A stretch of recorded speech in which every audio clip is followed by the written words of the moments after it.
als die Kinderjahren sind gewesen schön. Sehr schön. Wir waren gewesen Urem. Wir jetzt spielen mit dem Hund, mit dem Pferd, läuft man rein und helfen die arbeiten tun in dem Land. Und dann wir waren gegangen in Schule. Die Schule ist gewesen in Rivera.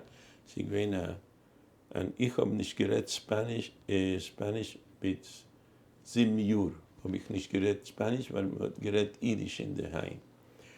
Und wenn ich ging in die Schule, ich habe nicht gewusst kein Spanisch.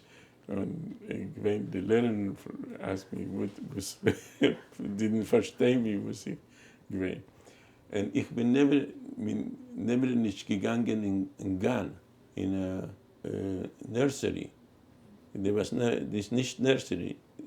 Ich bin gleich in Schule rein. Und es ist eine jiddische Schule? Ja, ich bin in eine jiddische Schule und eine spanische Schule. Und ich habe noch hier die Schule. Und die spanische Schule war Domingo Faustino Sarmiento, that was in Argentina.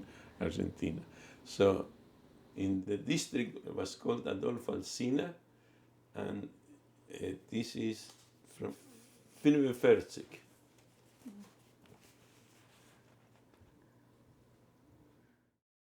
The Schule's name was Chaim Nachman Bialik. Ich will euch weisen, dies Chaim Nachman Bialik, die Schule, ich sehe, von wusser Jahr, 48. Dus, und dus in Jiddisch, könnt ihr sehen hier, könnt ihr sehen?